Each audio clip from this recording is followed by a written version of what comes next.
In this edition of AGA Frontiers 4, we have with us the Chief Executive Officer of TAL Group, Roger Lee, who is also a board member of J. Hillburn, Brooks Brothers, as well as Zachary Prell.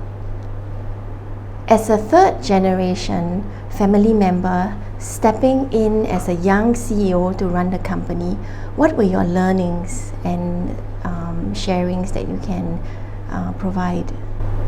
Sure. There are many things I would say. Typical family businesses have run into a lot of problems in succession.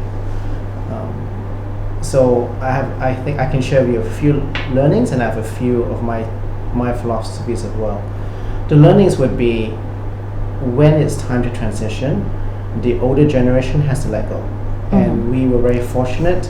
I was very fortunate that our older generation completely let go. They were basically taking a step back, and we could ask them anything we want at any time. They would give their opinion, but ultimately the decision was up to us. So they allowed us to make decisions right or wrong in their mind, and let us fail and learn from our mistakes.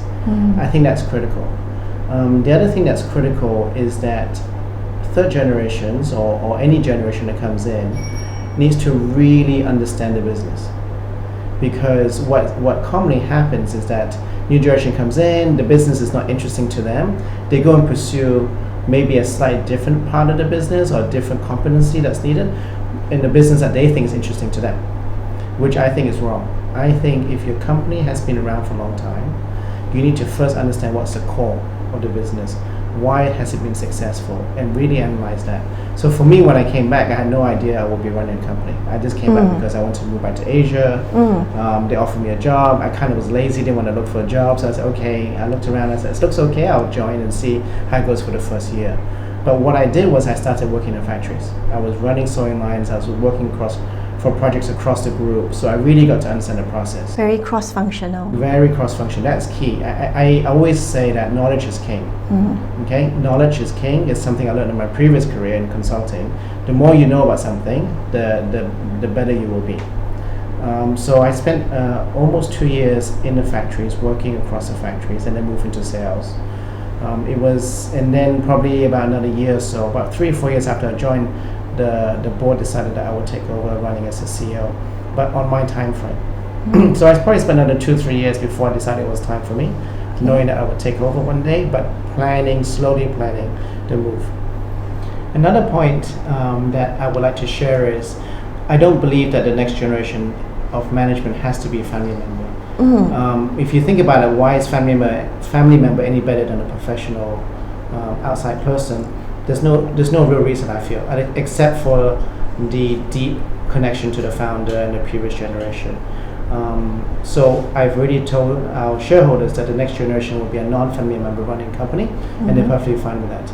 I think the chance of success is a lot higher because it should be open field. It doesn't have to be a family member. It should be the best person available to run a company next. So that's what we're doing, is really grooming next generation. And also what we've done is we've limited number of family members allowed in the business. In my generation, it's only 3 of us, including myself, out of 26,000 people. I know a lot of family businesses have a lot more people, but I don't believe in that. I said that the limit is 3, no more than 3. If one person wants to join, then one person needs to leave before the other person can join.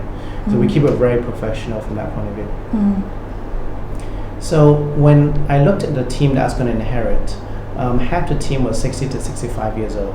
So while we were good at our process and our product, which is why customers bought from us, we were not very good in grooming the next generation. So there was a big gap between the level below being able to move to the executive committee. So I think the only major fight we had in the family was whether we should go outside to recruit, which we traditionally had not done. I believe that we needed to. I had spent a lot of time in the factories working with different people and understood that we do have a gap, that we don't have the right competence of people to be able to move up at that time to the executive team. So after a year to 2 years of infighting discussions, they finally allowed me to go outside to look for someone. The biggest concern really was culture fit, whether they will understand our culture fit. So while we are a multinational company based in Hong Kong with 26,000 people, we operate in a very professional manner. But we still hold some family values very, very dear. So it's a mixture of a multinational public company and a private company being family. So we had that kind of culture. And so what I did was I went outside and I first looked at people in our industry and really couldn't find anyone that I felt was right for us, had the right thinking, right long-term thinking, right competency. So then I broadened the search to people in different industries, but had the same core competency like sales, or operations, like HR.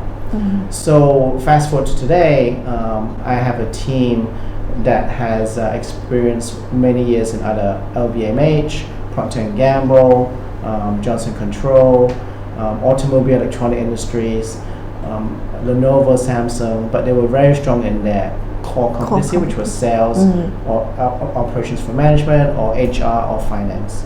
And I brought them in. Now the team has American, Canadian, Australian, French, Singapore, Indian. So it's a much more diverse team, and that has helped us in terms of looking at things differently in a much more global view. In addition, I've also in the time promoted one person, and hopefully soon will be a second person internally to the executive committee, but that was more in the last couple of years. So first I brought in people from outside and then I promoted within. Now, people will say, well, it's still a big risk, and it is. Success rate isn't, I won't say perfect. Definitely have people come and go.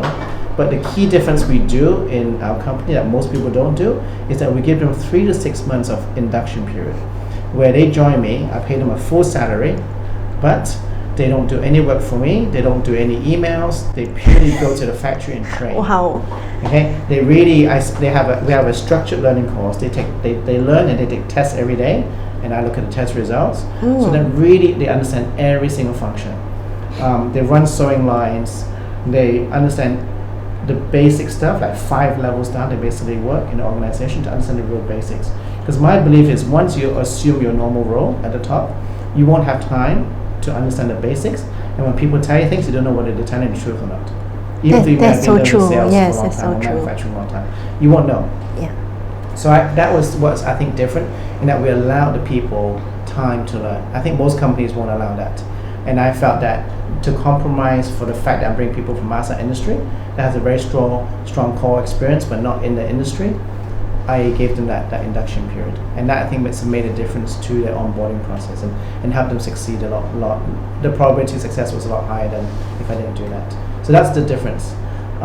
So as we went through that change, now the future executive committee members, I'm really hoping will come in from within the company. So we've given them more time. We focus a lot on training the last 5 to 7 years so that they have had the chance.